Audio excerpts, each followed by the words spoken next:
Hello friends, welcome to our YouTube channel. Bharat के प्रसिद्ध 5 पांडवों में से दूसरे थे। उनमें 10,000 हाथियों का बल था और वह गदा युद्ध में परांगण थे। दुर्योधन की ही तरह भीम ने भी गदा युद्ध की शिक्षा श्री कृष्ण के बड़े भाई भीम बलराम से पाई। बलशाली होने के साथ साथ भीम एक बहुत अच्छे रसोइये भी थे। नंबर 4। अब हम आपको वीर योद्धा अर्जुन के बारे में बताएंगे। कृपया आंख और कान खोलकर वीडियो को देखें। महाराजा के मुख्य पात्र हैं महाराजा पांडु एवं रानी कुंती के वह तीसरे पुत्र कृष्ण और बलराम की बहन सुभद्रा, नागकन्या उलूपी और मणिपुर नरेश की पुत्री थी।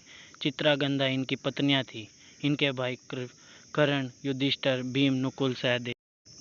अर्जुन सबसे अच्छे धनुर्धर और द्रोणाचार्य के प्रिय शिष्य थे और इन्होंने द्रौपदी को स्वयंवर में भी जीता था।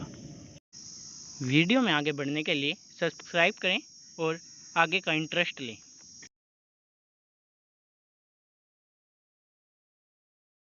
तीसरे नंबर पर द्रोणाचार्य आते हैं। द्रोणाचार्य ऋषि भारद्वाज तथा गृहनाथी नामक अप्सरा के पुत्र तथा धनुर्विद्या के निपुण परशुराम के शिष्य थे।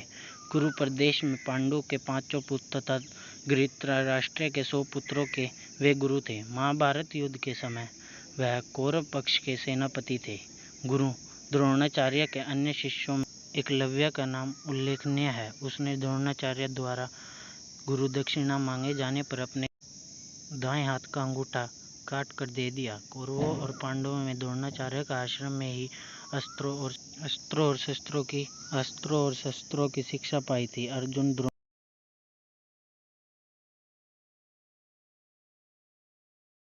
कर्ण महाभारत के सबसे प्रमुख पात्रों में से एक हैं। कर्ण का जीवन अति विचारजनक है। कर्ण महाभारत के सर्वश्रेष्ठ धनुर्धरों में से एक थे। कर्ण के एक सूत वर्ण से थे और भगवान परशुराम के स्वयं कर्ण की श्रेष्ठता को स्वीकार किया था। कर्ण की वास्तविक मां कुंती थी, परंतु उनका पालन पोषण करने वाली मां का नाम राधा था। कर्ण के वास्तविक पिता भगवान सूर्य थे। कर्ण का जन्म पांडवों और कुंती के विवाह के पहले हुआ।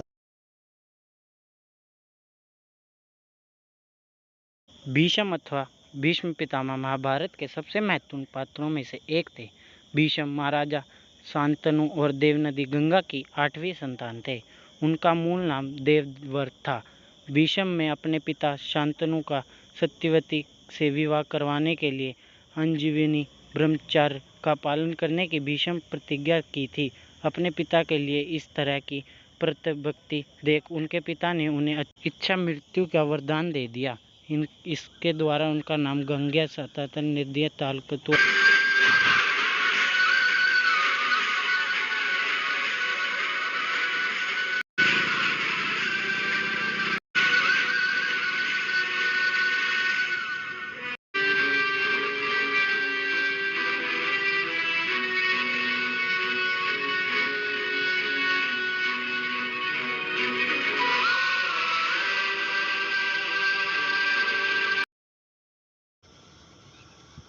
जय बाबा की।